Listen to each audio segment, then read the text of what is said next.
And at long last, we are back here for more MMA discussion here on the Combat Exchange. This is Tom Albano along with Zain Bando. And Zain, well, I'm kind of glad that, we weren't available to do a UFC 313 preview show. Yeah, that because I feel like I have more material and more in me to do a recap show after what we have just witnessed. Yeah, I was going to say, I think we would have been exhausted from all of the Pereira hoopla to try to hype the fight versus what we have afterward, which is an avalanche of stuff that we weren't expecting before the fights. That's a very good way to put it. And we're sorry we've been away for as long as we have.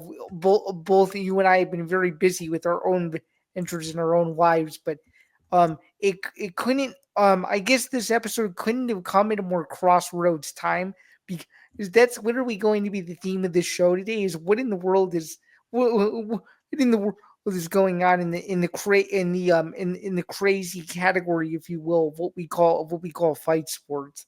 So, yeah, combat sports is at an absolute crazy state of things. Like, it's absolutely unbelievable. So I guess there's no wasting time on this show. Let's just get right into it. You know why you're here. We know why we're here. We know what we're talking about. One of perhaps the biggest upsets that I can think of in the modern UFC era. It's probably one of the biggest upsets since I met you over 5 years ago. Well, it's definitely the biggest upset since Sean Strickland upset Israel Adesanya about a year and a half ago. Magomed Ankalaev, who for all intents and purposes, say what you will about this fight, is an excellent fighter, upsets Alex Pereira on the scorecards to become UFC light heavyweight champion. Now, here's what I'm going to preface by saying this stuff, Zain. Okay. Ankalaev, like I said, is a fantastic fighter. He sure is. He has shown some amazing grappling. He has shown some great power. He can be exciting. All you have to do is go watch that knockout of Johnny Walker from last year. This fight was not good. No, it wasn't. And speaking of Johnny Walker, I'm pretty sure, and you can fact check me on this, I'm pretty sure that's the last time he finished someone in like his last four. I would say in his last 4 and his 6 fights, he's been on a decision spree for quite a bit. Besides that one, yeah. Yeah, he decisioned Alexander Rakic, which, by the way, I was, again, really surprised. I know I talked about this on the other show. I was really, really surprised that Dana, and the way that he has not been a fan previously of Ankalaev, gave him the title shot after the win over Alexander. I thought it was going to be after the win over Johnny, but nevertheless. And that was the other thing I was going to preface. I know Dana has had it out for Ankalaev ever since the boring fight with Jan Blachowicz about a couple of years ago. Right. In a fight which, for all intents and purposes, the fight was ruled a draw. Ankalaev should have been given the win. Even Jan said afterwards that he thought Ankalaev should have been given the win and the championship. It was a very controversial decision. Oh yeah, I mean, I think he's admitted it to this day that he and I'm sorry, I didn't mean to trigger the sound effect that you would normally play in this spot, but I think he has admitted like literally as recently as a few months ago that he still believes to this day literally that he should have lost, and then Ankalaev got screwed that night. So, I mean, I think overall though, just my 2 cents on it before we get deeper into the weeds here is, I think I don't know if I can say it's validation, but it definitely is the changing of the guard. I mean, what more can I say? Guys from that region are finally coming into their own, whether people like it or not. And I guess Pereira was simply just the next victim of it. I don't really know. All I know is, and I'm just gonna say this, and this may sound controversial. I don't really care. From a business standpoint, this main event could not have gone any worse, and we'll get more into why in a little bit. But like, just when you talk about the aura Pereira, and when you talk about the way he's been built up over the last, I don't know, maybe year and a half, 2 years, even 3 years, going back to the to when he knocked out Israel Adesanya to become the middleweight champion. Like, this was supposed to be the fight where Pereira came in and said, "Okay, I've cleaned out or cleaned This, out or cleaned sorry, out the majority of the majority of 205 pounds, and this is like one of the most, I guess you could say, disappointing steps back that you could possibly Zan, envision." this was supposed to be the fight that would launch him into facing either Jon Jones or Tom Aspinall later this year.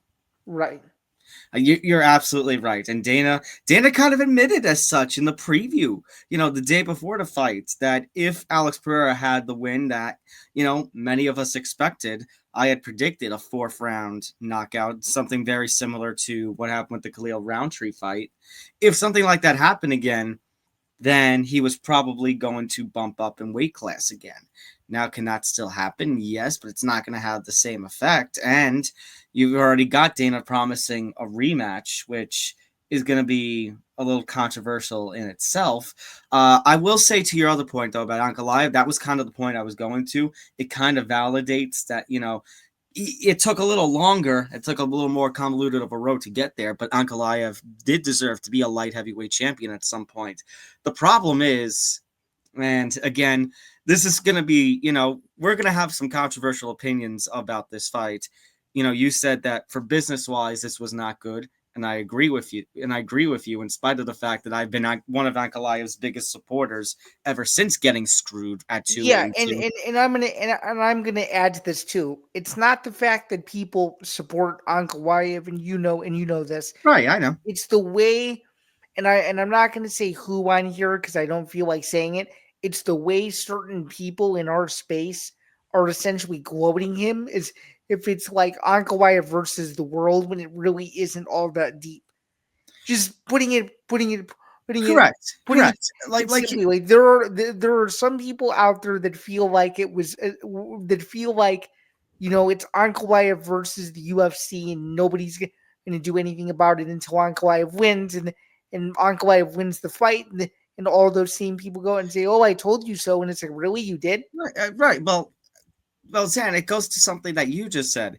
It's recognition that Russia has some of, if not the best MMA talent right now at this point, considering the champions that they have across, the UFC and PFL and such.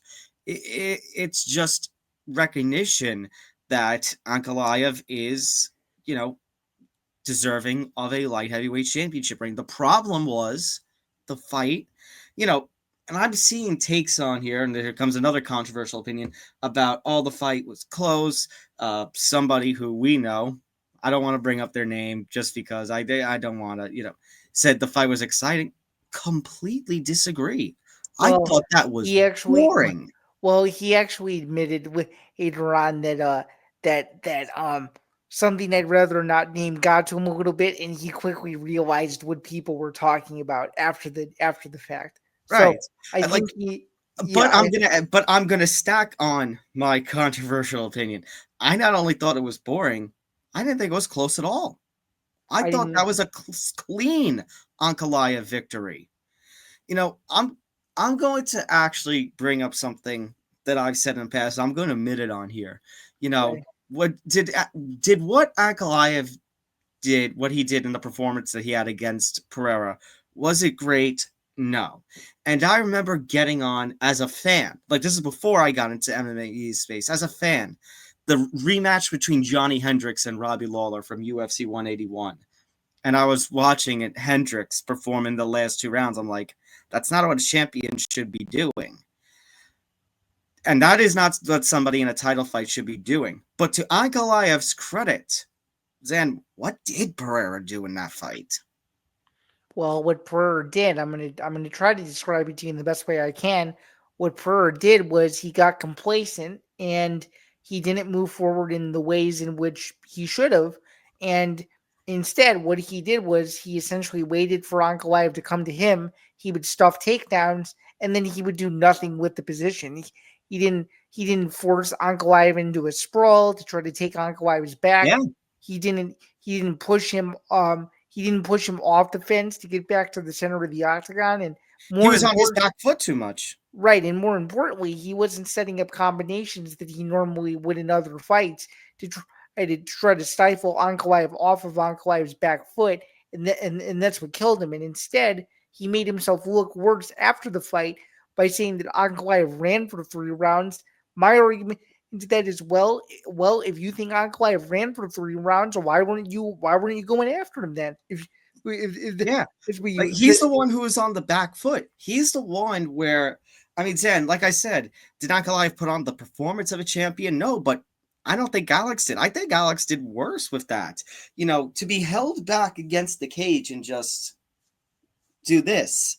If we're going to look, I'm going to pull Sean Z and Zain. If we're going to look at the rules about effective striking and grappling, Ankalaev didn't have the most effective grappling, but compared to the kind of striking that Alex Pereira put on, it wasn't great. And if we're going to talk about, effective striking and grappling don't work, you've got aggression and octagon control. And, well, the fighter who was on the front foot and controlling the action for most of the time was Magomed Ankalaev. Mm-hmm. Yeah.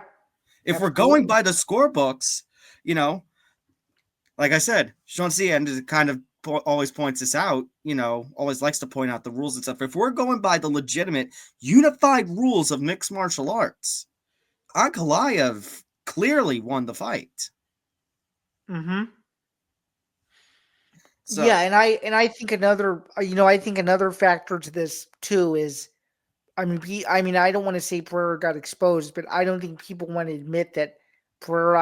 I don't think he was. I don't know. I don't know if he wasn't ready. I don't know. I don't know what it was, but he did not look like himself, and that's why I'm so intrigued by this rematch. Because if this rematch happens, I genuinely believe that he will actually make the necessary adjustments to try to win a rematch to potentially set up a trilogy, because he knows that if he was 100%, or if he was fully in his zone that he usually is, he probably would have won that fight. yeah, you're right, Zain. You're absolutely right. And that's what I was going to go to next. Something seemed off with Pereira. Maybe it was an off night, and everyone's entitled to one, but his off night came at one of the worst times. And honestly, again, another controversial opinion.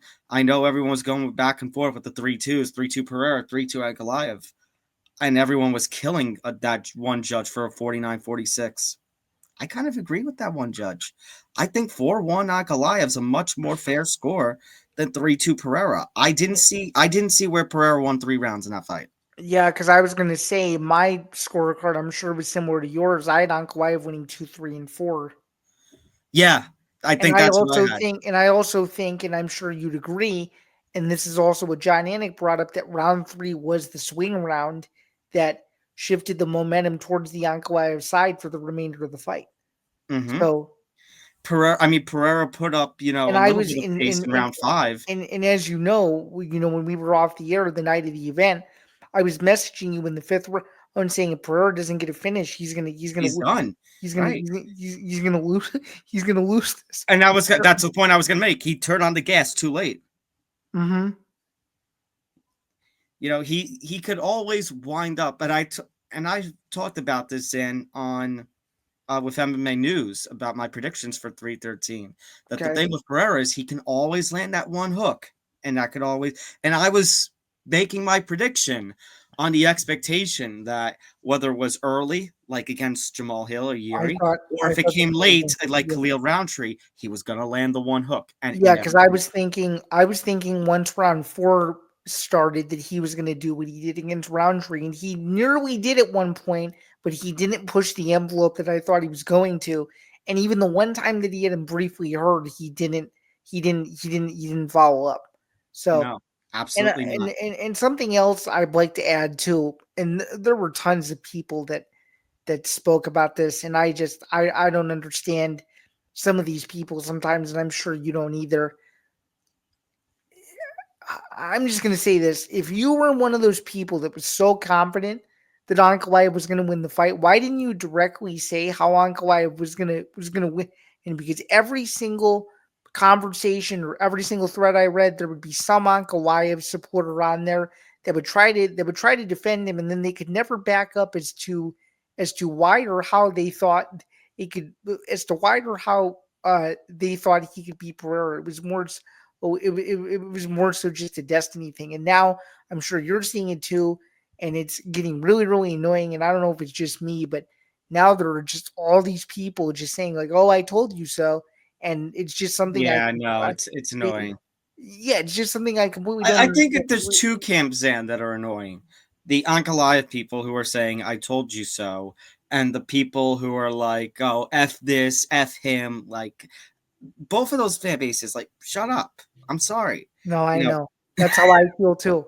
And it just got more annoying because it was like, I'm sure you've seen it too, but like there's that like unofficial like Ankalaev army thing, and it's like what? Like what are we I mean, doing? great on him. Great on Ankalaev to have a fan base, but I mean, not just a fan base, but a army like loyal fan Literally. base. And there are people that will defend this guy to the literal death, and And they I'm not now going to that say anything bad about him because he deserved to be a champion. He deserved the win.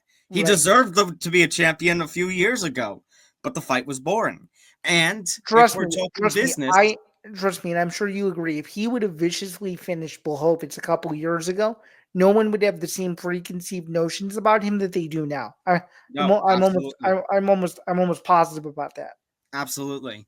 But and it also, in fairness, it came at a terrible time, not because of him, not not because of him or anything he did wrong on Goliath, but because of what Pereira did wrong. Because you had Pereira, you know, you had Zen, him, Pereira, Islam Makhachev, and Jon Jones as your three best in the pound for pound rankings. At all this debate about who could it be. You had Pereira in the mix at if he won, like we talked about before, he would fight a Jon Jones or a Tom Aspinall later this year. Right. And now all those plans and Pereira's status, you know, Zam, we had a very heated discussion last year on the other show about, pound for pound. You were saying Islam, and I actually advocated for Pereira. And now I have to eat crow and say no, it's Islam. You So can't it's call Pereira the pound for pound so best is when you this lose a you? fight like this. So a year later, is this you finally apologizing to me and saying Yes. that I was right? Yeah. Well, only because I think if Pereira performed the way that he should have, it would be Pereira. But you can't lose a fight like this and call yourself the pound for pound best fighter. No, you can. And especially not only did you lose the fight, you lost your belts. You So lost you lost your fight, you lost your belt, and we're comparing you against two people.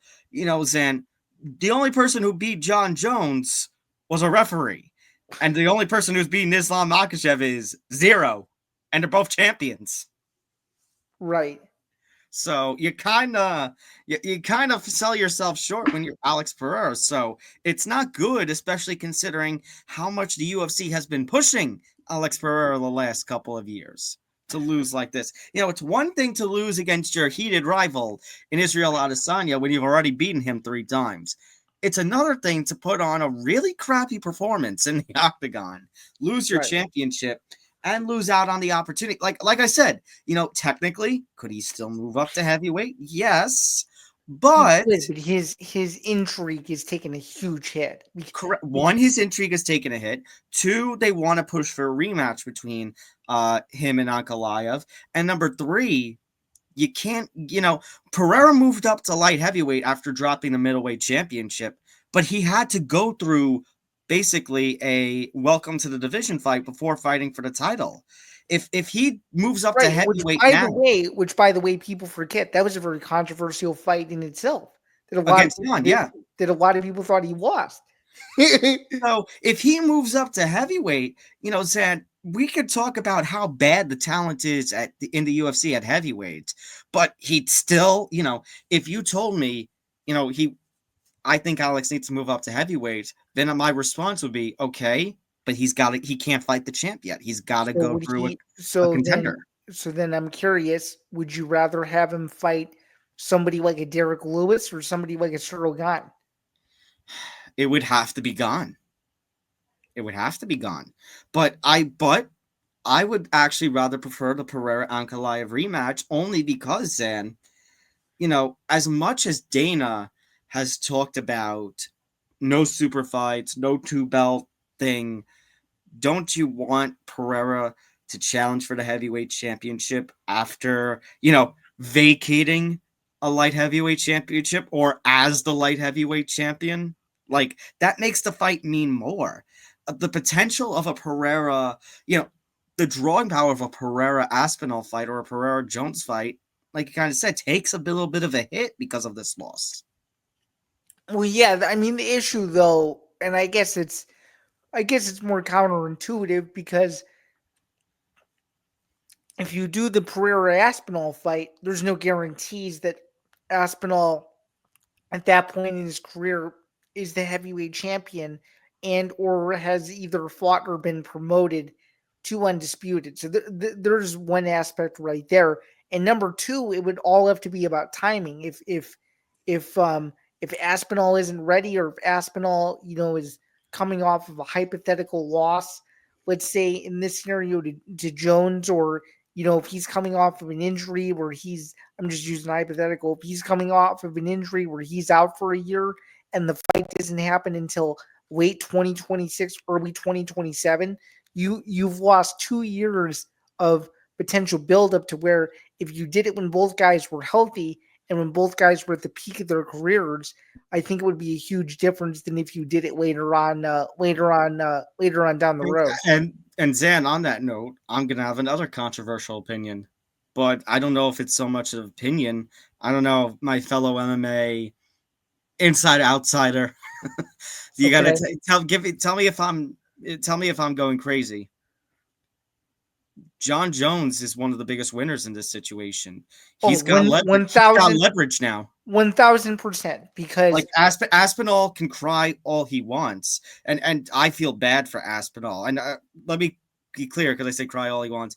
I am one of the biggest advocates, as you know, now that they went through their fights last year, that they got to do the Jones Aspinall fight. But now the idea, now you've got Pereira coming off of a loss. right. And like I said last year when we were talking the lead up to the Jones Stipe fight, Okay. Jones doesn't need to fight Aspinall. He doesn't need to fight Pereira. And now you just gave him leverage to say, well, why do I need to fight Alex? Alex just lost to Magomed. Right. And one thing that you didn't add, which I'll add, wouldn't you agree that now Ankalaev just won? It makes the Jones Aspinall fight that much bigger because now there's no more distractions. There's no more BS. Allegedly, according to the Aspinall side, the Jones side has agreed. Now they're just working on a date and location. Like, I'm glad that you said that, because and you and I talked about this the night of the post-fight press conference when Dana said Jones Aspinall was happening this summer. It didn't sound good. He sounded a little down. he did, but and I guess didn't unless you're contributing that to the fact that, I mean, Zan, it's all over Twitter. Dana could not hide his emotions any worse than that. He was upset that Alex lost. Oh no, and he wasn't willing to admit it on camera, but he was visibly upset. Yeah. But like I said, I know the Aspinall corner is saying, Aspinall has complained previously about Jones halting negotiations. Now you say, that the Aspinall side saying it's done. But again, my point was that Jones has leverage. He could technically ask for more money if he wanted, or whatever it is in negotiation, because now you got to do Jones Aspinall International Fight Week. There's literally there. I was gonna say there's literally There's one. Well, there's one. And should I tell the story about this? Go for it, because I know Okay. where you're gonna go with it. Okay. So, No, because I was sitting in a classroom one day at work, and a senior student, was talking to me about, the UFC and about what could happen with International Fight Week, especially in the rare chance of an Ankalaev upset. And somehow those loose lips found fate's ears, and now here we are. He said, well, technically there is one fight. if Jones is going to play hardball and all of a sudden the fight falls through, there is somebody else who, with an Ankalaev win, just got a lot of momentum in their leverage. And that's Ilia Topuria. Absolutely. Because, Absolutely. we were criticizing him. Zan, it's once again like a Stipe or a Juliana situation or a Sean Strickland situation. A little different of a road, but he made a move to play his cards, and people are like, what the hell is this? Well, if Jones don't fight, Pereira's just lost. Your one top face for International Fight Week then is Islam, who Ilia is moving up to face. And right now, Sam, if you look at the lightweight rankings, I mean, the fight that, even though Gaethje won this past weekend, the fight that looks the most interesting right now is Islam versus Ilia. I know I was going to say another one that you didn't bring up, but I will. Another one that I think they could potentially do for International Fight Week as well that I don't think people are giving love to. And I know this might sound very controversial, but Sean O'Malley versus Merab is out there too. I mean, Zan, porque no las dos. You could do both. You could have your, either your Jones. Actually, you could do all three somehow if you wanted to really, lay it. You could have a title I fight know main event. the UFC won't do that. We I know would they love won't it, do but that. they won't. My They point won't do being, it. no, but listen to it. My point being, you could do one of those two title fights for the main event, and then you could have an O'Malley. You can have an O'Malley fight. What did you say O'Malley Merab or O'Malley Jan? O'Malley and Merab. Oh, you'd rather O'Malley get the title shot. See, I have a different take. I don't agree, but if you want to talk about the fight that's going to do the most box office, O'Malley Merab, I understand. No, because here was my logic. I think we're operating on two different logics of bantamweight. Because my logic was going to be, as a co-main event to whatever title fight for International Fight Week, you do O'Malley Jan, number one contenders fight, 5 rounds. Winner challenges Merab next. well, that would be good because then you could sell the leverage of the rematch. Well, the rematch, number one and number two, you have two options. You could do that fight in Guadalajara, Mexico in September, or you could do it in Abu Dhabi in October, or you could do it at Madison Square Garden in November. Right. You have three different options. You've got two guys. You would have two guys in O'Malley and Jan who don't like each other, and then one of those two would be able to have a rematch with Merab. Right. Which the build up to either or would be absolutely ridiculous. So that was the logic. Yeah, you took me a little bit surprised saying Merab, but the logic that I was going to, I mean, if we're talking Zan post buyout, UFC, if we're going 2016, late 2010s, then yeah, they probably do 3 title fights on one card, all 3 of them. Yeah, I just don't think it's. I don't think TKO era UFC. Yeah, probably not. Right. So, I guess since we're playing kind of hardball matchmaker here, you have International Fight Week June 28th, right? Mm-hmm. Then let's just hypothetically assume in July they go back to England. What do you do? What do you do then? And then potentially with that August pay per view, who do you think would be left to fill those voids? Because those are what we just went through. Were half of the divisions right there. So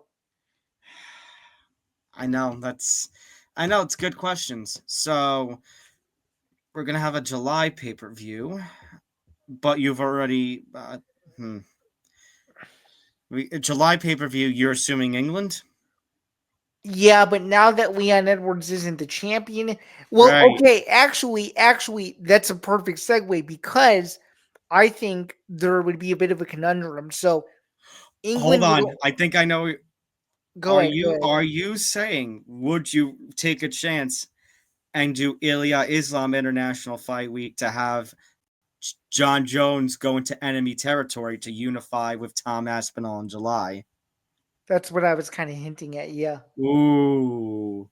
Would Jones want to go to enemy territory though? I don't know if these negotiations are as crazy as what Aspinall is hinting at. Well, they're going to get crazier now that Pereira's lost. Well, yeah, for sure. But I think there's three options for Jones Aspinall potentially, and I'm sure you'd agree. I think it would be International Fight Week, England pay-per-view, MSG. or Madison Square Garden, yeah.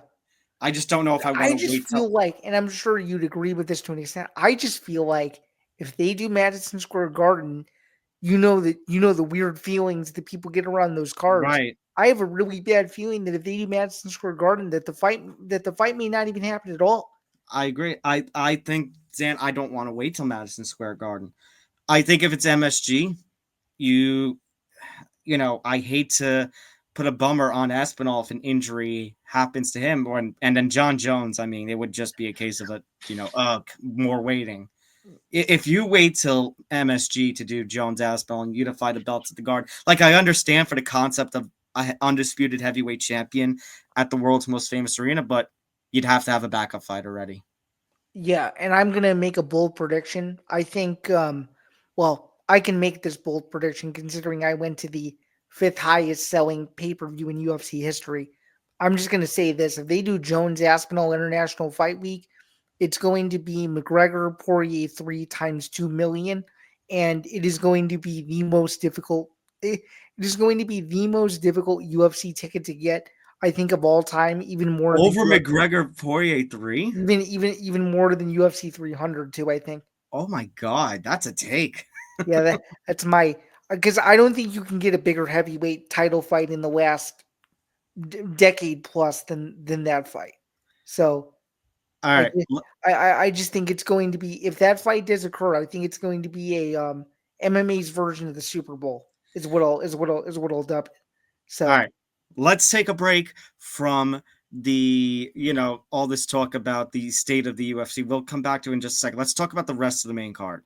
sounds good Uh, because it was co-main event. it was an it was, Co-main event, it here's was your an highlight. interesting Here's main one of your card two. overall. What I would happened? say. I was just saying it was an interesting main card overall, especially this fight. Yeah, this was, I mean, Zen, this was, I was really disappointed that we didn't get Gaethje Hooker because of Hooker's injury. But we got Gaethje Fiziev in a rematch. And I was a little concerned about Fiziev. This was his first fight since the ACL injury. But just as much as this was Gaethje's first fight since the knockout loss to Holloway.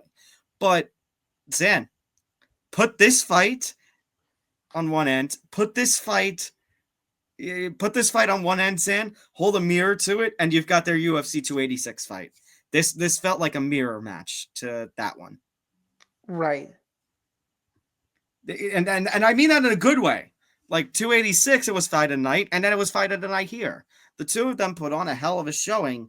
It was a clear round one in my books for Fiziev, round two for Gaethje, and then there was such a back and forth third round, but I think Gaethje had a little more in the tank. Right. I would agree. So, fantastic fight. Gaethje, credit to him.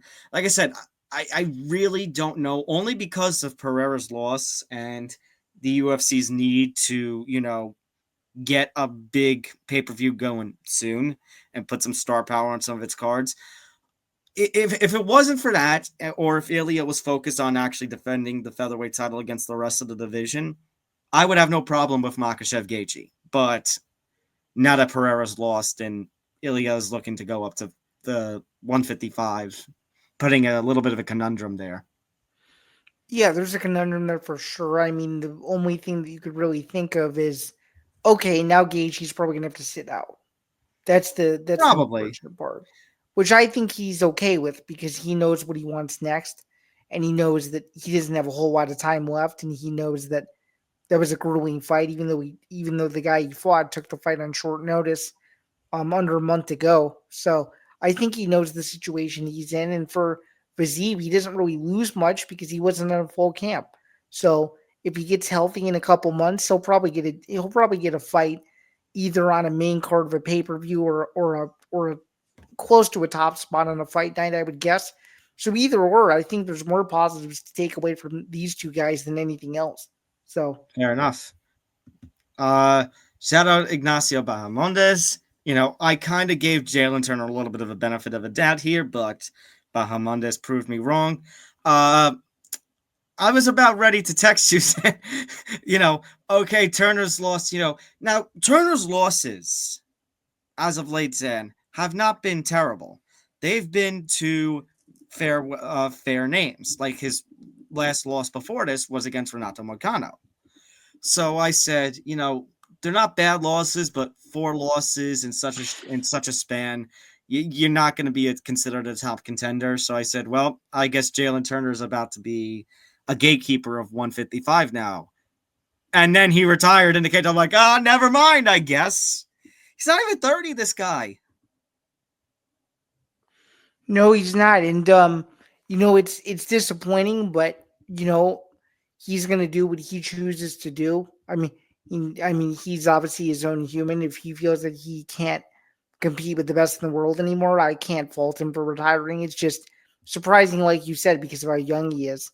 So Yeah, that's it's kind of really disappointing.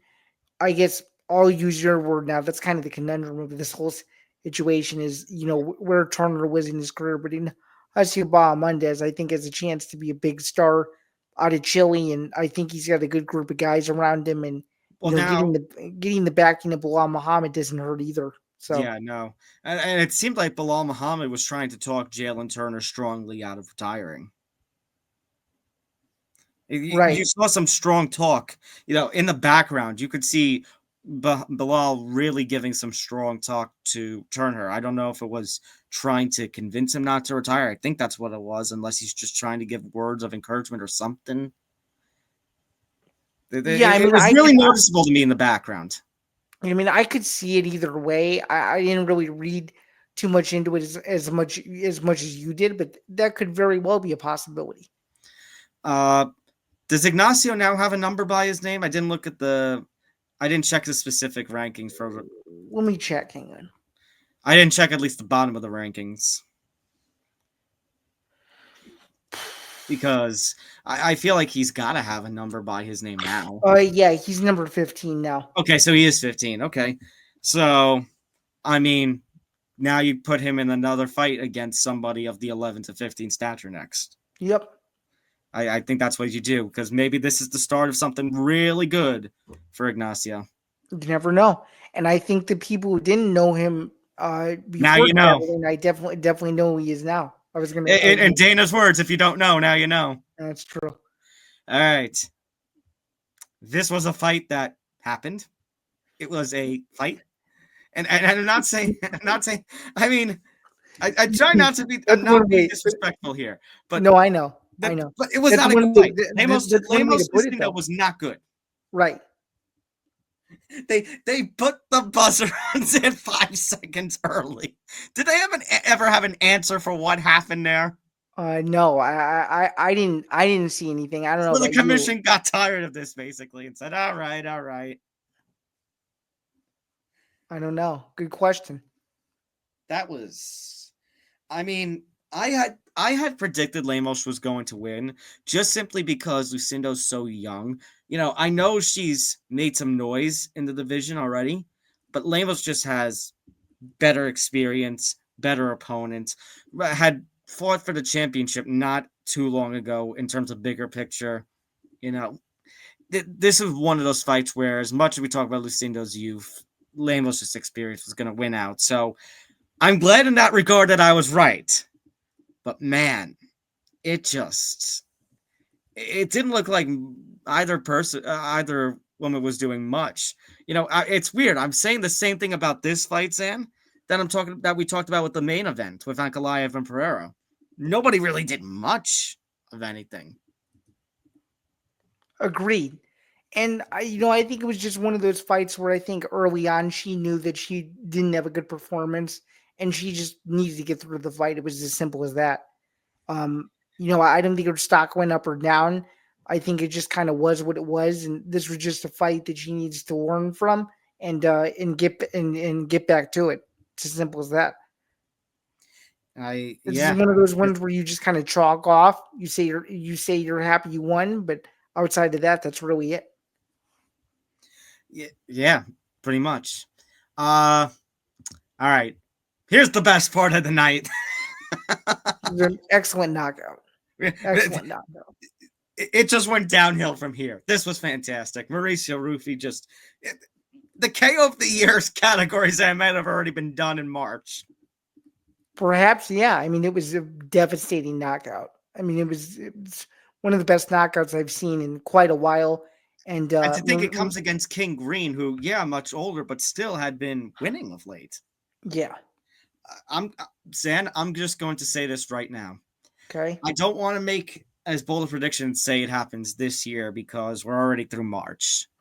But I want to say by end of 2026, mid 2027, I think a fighting nerd is going to be a UFC champion. I could see it. I could see it.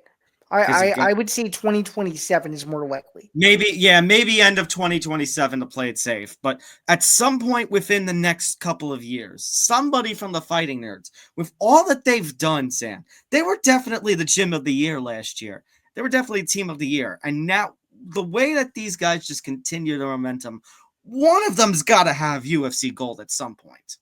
Yeah, I would say the first person who's most likely is Carlos Paredes, but Prodis, yeah, he's not. But Rufy's not too far behind either. So no. I think he's someone that you got to keep an eye on. And if they go back to Brazil, at some point this year, I don't know if they do or not. They were supposed to allegedly, but it never ended up working out. You know, the card on May 31st that's at the Apex. Supposed to be It Brazil. was supposedly rumored for Brazil before they Well, moved well, it. here's an idea I want to run by you, Stan. I think let's try at some point towards the end of the year to do a card in Brazil. And on that card in Brazil, that fight night card, you have one of the fighting nerds, maybe Prates as the main event, maybe Rufy as the co-main event, and then you fill in the rest of the card with you basically have a bunch of the fighting nerds, if not all of them, on one card. Yeah, I could see that. I mean, they did a mid-November show with Almeida and Lewis a couple years ago. They could easily do something like that again. I remember that. That was in November 23. So, 23, yep. hmm So there's that. Um All right. Overall, Zen, I mean, I was looking at our poll that we usually put out after the pay per view. hmm I guess a lot of anti Ankalaev people were around because DF and C were just winning in landslides. I'm like, C, I can kind of understand. DF? You know, it wasn't a great card, but it wasn't a failure of a card. no, I would say at minimum a B minus, but a flat C works. I think. Yeah, that's exactly the range I was going to. B minus to C. It wasn't great. It was a letdown, a disappointment in terms of pay-per-view. But but there were still highlights. Geiji Fiziev was fun. Mauricio Rufy's knockout was fun. Leal's knockout on the prelims was fun. Yeah, Bruno Ferreira's submission win was good too. Bruno Ferreira. I guess another knock on the card. The first two fights, the one early prelim card. Losing two fights day of. Um, the first two fights, the one on the early prelim and the first one on the TV prelims, really horrible decisions again. I Right. give that the knock too, and then I'm even tempted to say C to go with another knock, Zan, of well, let's talk about this. Why are Okay. my banners not working? There we go. Let's talk about this. So, a number. Like there it always seems like San every week. Either I'm complaining about ESPN Plus. You're complaining about ESPN Plus. Or somebody on the MMA sphere is complaining about ESPN Plus, but oh man, did it get really bad during UFC 313? Yeah, it did. So I guess I'm just gonna pull back how I saw this. So I didn't see this initially on social media. As you guys know, my outlet, we use a different platform to communicate than like a traditional Slack. We use like a different app for that. And in our group chat, someone messaged in there and said, "Hey, is anybody's ESPN Plus down?" I'm like, "What in the world is going on?" I was very confused. And I'm like, okay. So they explained what was going on. I'm like, all right. And then sure enough, it was like, I don't know, maybe during the Lemos fight, I don't remember specifically, but I go on Twitter and I just see thousands of tweets. Like, when I say thousands, it was like my whole feed besides a few, odds and ends college basketball stuff here or there, like 90% of my feed was people wondering where what either what in the world was going on with the pay per view, that they were doubly charged for it, that something along those same lines was occurring. I'm like, wow, this is really bad. I didn't realize how bad this actually was. Yeah, And I can't, it's like some of the complaints and I saw were double charged. I can't order the pay per view. I ordered the pay per view, and all I'm getting is a black screen or a technical difficulty screen. Uh, just the quality was bad. I didn't really get too many experiences, bad experience on my point with UFC 313, but I did have a very big scare because at the end of the co-main event, when the Gaethje Viziev decision was being read, all of a sudden my quality goes from like normal to pixelated, and that pixelation stayed until the entrances for the main event. I'm like, what the hell is this? You were fine all night.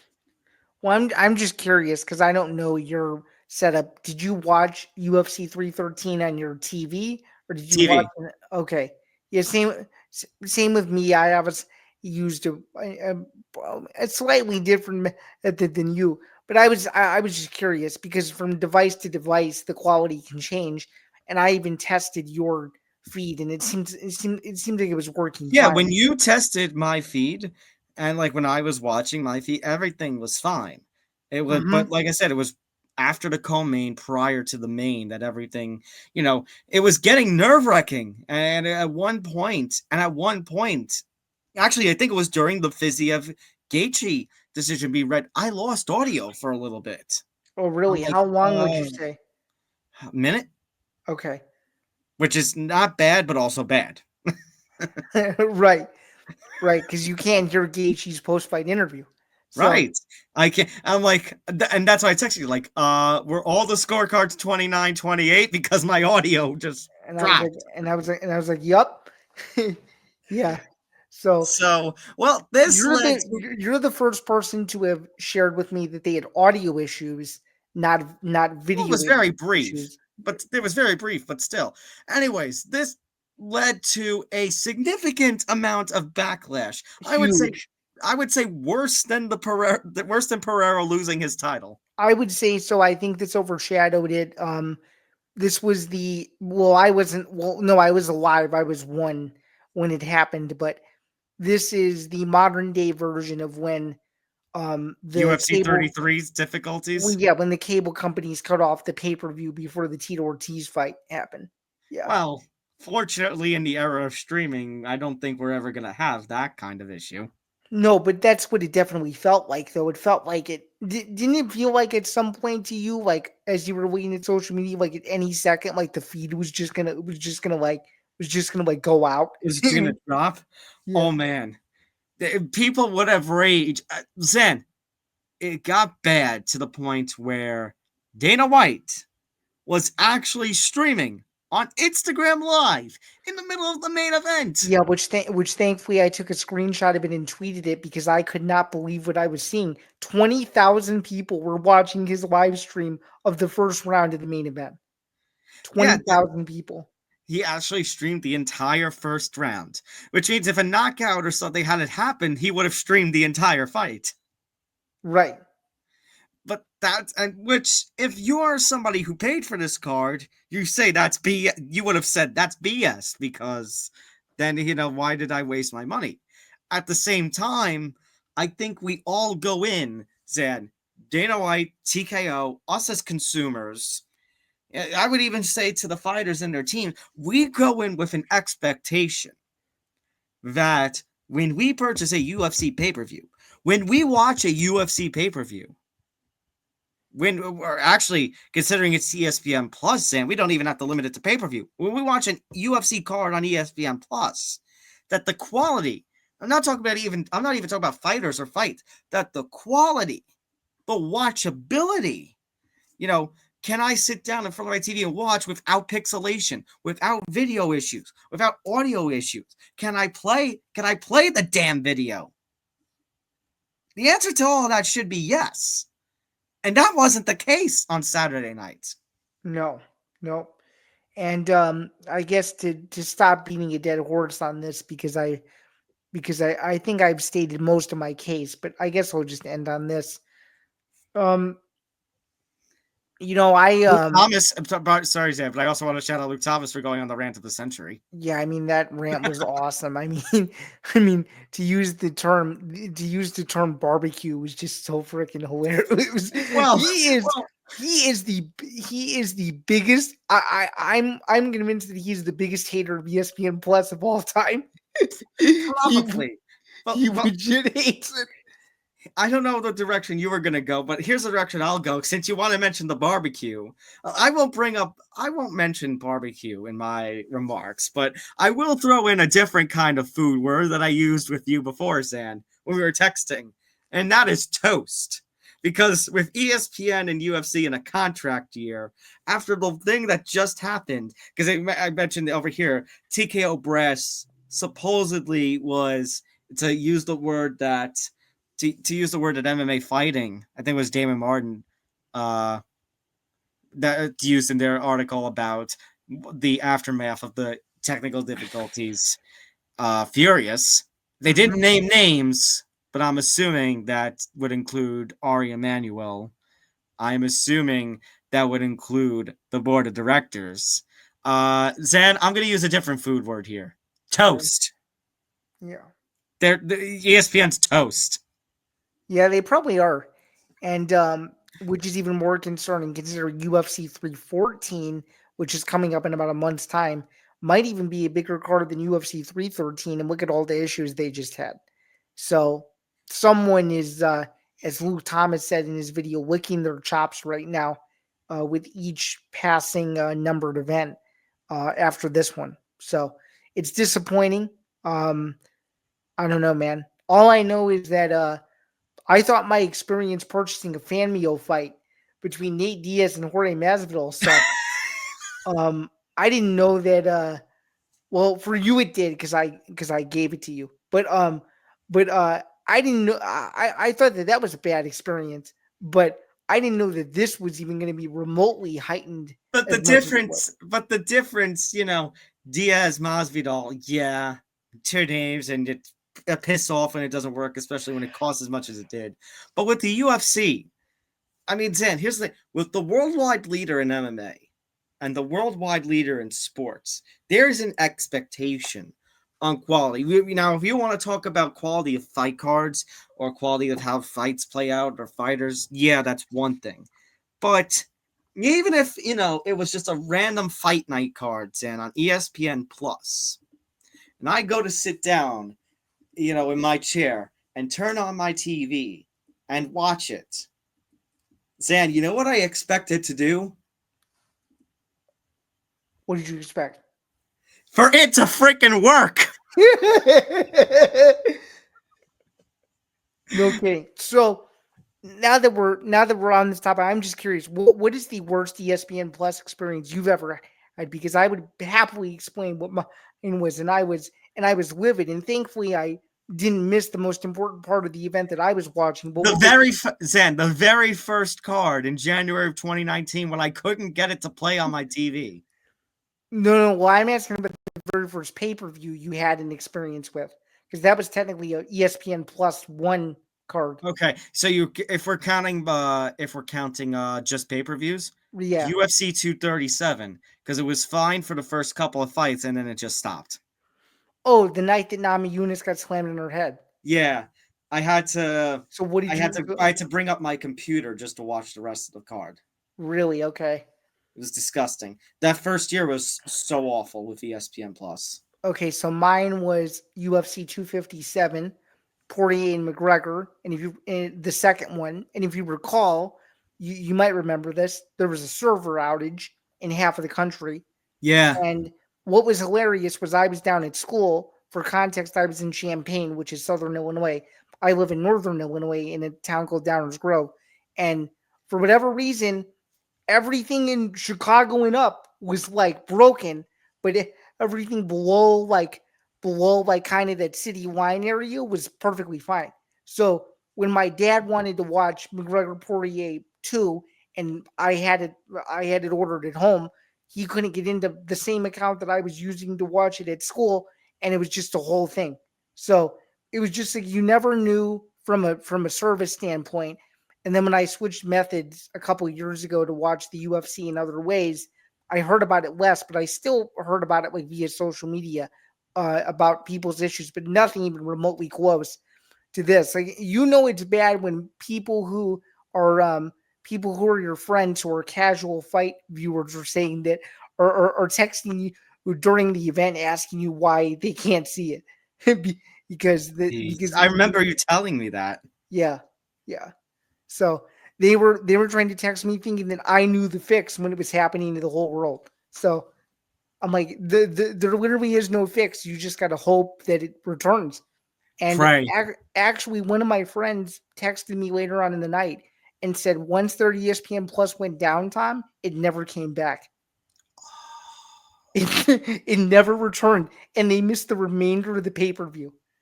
They missed I said the only solution to that, as you kind of said, is pray. Well, you know what? My advice for ESPN at this point is pray, because it's not a good look when you've got this going on. And then on the other side of things, Brendan Schaub can have his little conspiracy theory all he wants about, ESPN did this on purpose because of the negotiations.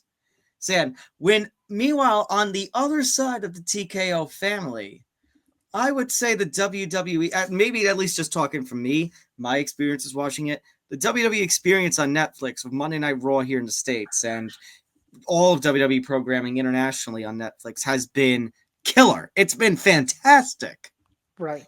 So, as of this point, Sam, my prediction now for the state of things is, I think, look, I know TKO, we talked about this right before we started recording. I know TKO put out that remark about, we're open to the idea of not doing pay-per-view anymore and just doing a one-stop shop, a la something like a WWE Network or a UFC Fight Pass, if UFC Fight Pass actually provided the pay-per-views without another charge. But I told you this, I think Netflix at this point is not only in the driver's seat, I think Netflix might be willing to compromise, because considering that what Netflix is doing between the professional wrestling, between getting the NFL, a couple of games with the NFL with Christmas and those going off without a hitch. Here's what I can see happening. Okay. I can see Netflix trying for that. Hey, one-stop shop. Maybe we raise subscription prices a little bit to make up for some lost cash with no pay-per-views. But if Dana and the other hardheads want to go, no, we want pay-per-view, then here's what I would do if I'm Netflix. Okay, fine. Because we had previously talked about it with our predictions and about splitting UFC rights Yeah. between Now I different think. platforms. Yeah. Now, hold on, I'm not done. So then if I'm Netflix, I say, okay, you want pay-per-view? You want to charge the extra $60, $70, whatever? Fine. We want everything. The whole gazunga. UFC pay-per-views, fight nights. We want tough. We want contender series. We want everything. Nothing for anybody else. I could see it, but I could also see it the other way where they give them everything and you pay one lump sum Oh, I know. subscription for. I'm saying at this point, Zan, Netflix is in the driver's seat. This is the worst thing that could have happened to ESPN. Oh, for sure. Now, is Netflix going to be prepared to air the amount of content that the UFC expects every year? That's another question. Well, like I said, I haven't had any issues with Monday Night Raw, which is a weekly televised program, live. That's good. So I've got a feeling that, yeah, fine. And you know what else Netflix is doing, by the way, with WWE in the next coming weeks? What are they doing? Their television is international. It's out of the States. Okay. And they're actually willing to adjust. So, Raw's going to be, I think, in Brussels next week. Okay. And it's actually going to start 3 p.m. Eastern time in the States. So it's going to start local. Right. So I think that might encourage the UFC to go out and explore a little bit with their fight nights. That because the UFC, they're willing to adjust. So and even if they're not, then Zam, when they go to England, they already do it for Abu Dhabi cards and Saudi Arabia cards, but they go to England or Australia for pay-per-views. Maybe they can actually start, at local time, at supportive local time, I could see it. which is even better, I think, for MMA, for the MMA community for the most part. Well, right, and it's better for the people in that market that don't get to see it all that often. Correct. Right. All right. Briefly, I'm not going to go into this too much, Zan, but I think maybe this could be a little something special we do with some friends later on in the month or at the start of next month. But the point I want to make with this is now 2 UFC pay-per-views in a row. 311 was an absolute banger. 312 and 313 have been major disappointments. You've got that. You know how I wear PFL on my sleeve. Well, it's on my shirt right now. They haven't had a card in 2 months. The GFL. What the bleep is the GFL? We have no idea what's going on. One championship. What the hell is MMA in one championship?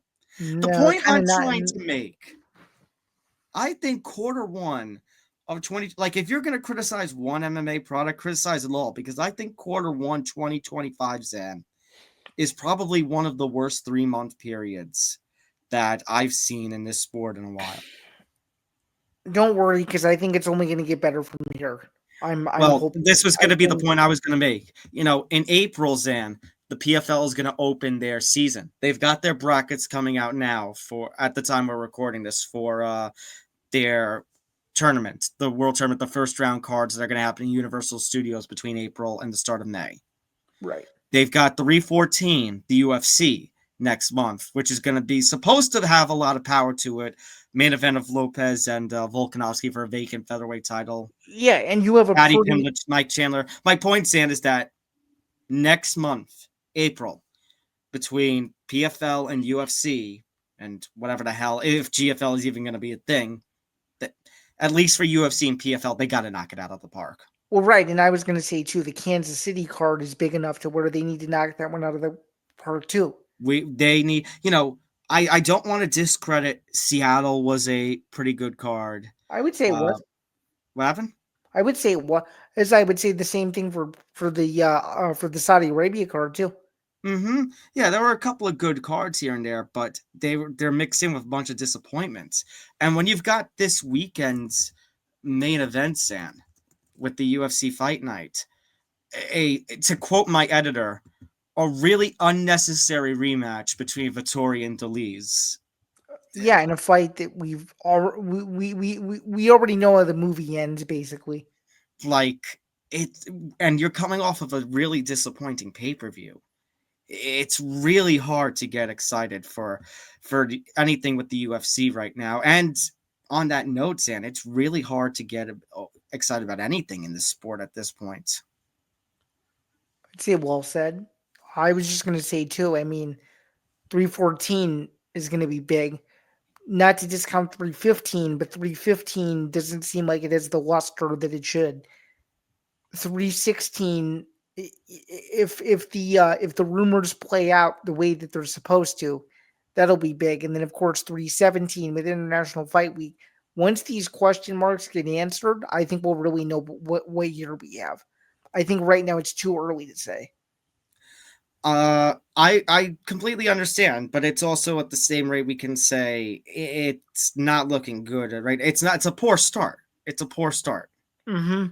And that's why I said, the PFL, their season's going to kick off in April. UFC has that big card for 314 planned in April. Then, if April is a failure of a month in terms of delivery, that doesn't spell good for the rest of the year. No, it doesn't, unfortunately. And even then, by the way, yeah, 311 was a great card, but we also had a last minute fallout for the main event. I know. So between all that, it's been a Debbie Down. I sound like a Debbie Downer, but it's been a Debbie Downer of a first quarter. It sure has. And not just a Debbie Downer of a first quarter, but again, just I mean, no disrespect, because I've been to the building before and I had a great time, but we have too we have I hate to admit it. Enough with the Apex cards. I agree. Yeah, we have too many. We have too many warehouse cards, guys. Come on. Warehouse cards. I mean, hey, I've been there. It's literally a combat sports warehouse. That's what it is. A very very nice looking one, I might add. So It's a nice looking version of Fight Club. essentially, yes. Unfor- Unfortunately or fortunately, however you want to look at it, like basically what I'm saying is we need more events like UFC Mexico City. Like that one, I feel like has a chance to deliver because all the Mexico events usually do pretty well. So I Mm-hmm. don't know. All right. Quickly, just a few headlines here. Got to talk about this briefly. TKO has launched a boxing league now. Dana White and his turkey friend, Turkey Alashik, Yeah, shake turkeys. You Shake like? Turkey, Shake Turkey, and Dana are going to be overseeing it. And apparently, as we've speculated, if Dana was going to get into boxing, he's going to stick the middle finger to the alphabet organizations, which I don't know how the hell this is going to work then. I don't know either, but I will say this: boxing is going to get more promotion than what it's gotten in a very long time. I'll say that. Hold on.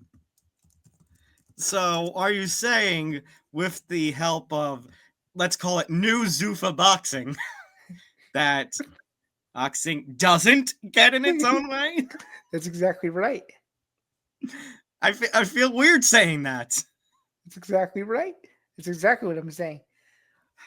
I'm really curious to see how the rest of this plays out. And the other thing is that they don't want, they only want certain weight classes. So it's like, if you somehow land Canelo versus Crawford as one of your fights, Canelo's a super middleweight champion, but they don't want to do super middleweight. So how the hell is that going to work? Especially when you've got the alpha. Are you going to say, okay, Canelo, give up all your belts so we can do this fight? I don't know. It's very interesting. All right, quickly, Berlanga versus Gonzalez Ortiz.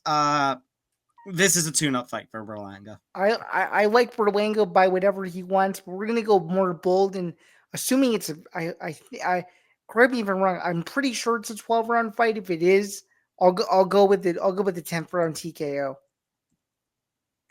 Well, I was also going to go with a late stoppage.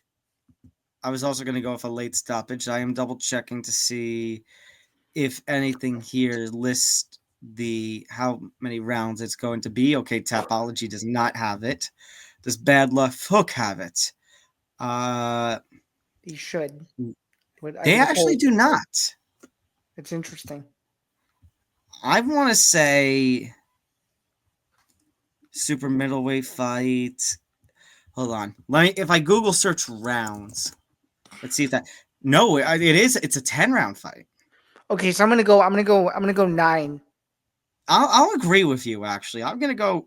I would say late finish as well for Blanga, so I'll go 9. And as you probably know, I think Ortiz is a tough guy, but to take this fight as a huge step up in competition, I don't see it.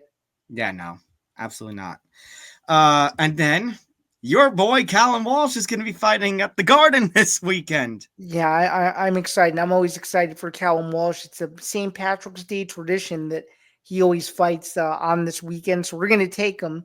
And I like him by decision, and he will piecemeal uh, Dean Sutherland by whatever he wants. And Did you he say won't not piecemeal? he won't knock him out, but he'll come close. So I'm excited. And by the way, if you want Fight Pass for one reason and one reason alone, you get every single Callum Walsh fight. So if you if you want an excuse to watch one of the best up and coming boxers in the world today, there's a reason right there. And the way the UFC's pushed this kid, it's hard not to ignore him at this point. So Yeah, no. it's weird though. The fight's on a Sunday instead of a Saturday, so just a very strange I think programming. the reason for that, Zan, I think the reason for that is because St. Patrick's Day falls on a Monday this year. Oh, that's right. Yeah. So they got it as close as they could. Yep. But yeah, I'm gonna go Callum Walsh by decision as well. Okay. By the way, just so you know, though, if Dean Sutherland wins, you could easily sell that rematch as Dean Sutherland being the only guy to ever beat Callum Walsh. So Yeah, fair enough. All right, that's gonna do it for us. You can follow us on our social medias. You can see on our nameplates there at Thomas J. Albano at Zain Bando 99. Follow us on X at Combat Exchange. No E, capital X, just like the site. Follow us on Instagram at the Combat Exchange. Just all the words like it is on our logo. And yeah, so that's Zain. That's Zain. I'm Tom. And who knows, maybe next time, maybe we'll come back before the next UFC pay-per-view to do more of this little state of MMA talk. yeah, In your words, we're trying to we realize based on the audience what we're trying to do is we're trying to make these shows heavy enough to where the next time we come back it's a full reset from the time before, yeah, to make it less hectic on the old weekly schedule that we used to follow. correct, So correct. But and doing it on our time. And Zain, like you said, like in your words, I think maybe before the next UFC pay-per-view, we need to get some sodas, PG drink. We are on camera here as a public podcast, and maybe bring some friends and talk about more of a little discussion in depth on the state of MMA as things have been of late. sounds good to me, man. Anytime. All right. We'll see everybody next time on the Combat Exchange. Have a good one. Have a good one.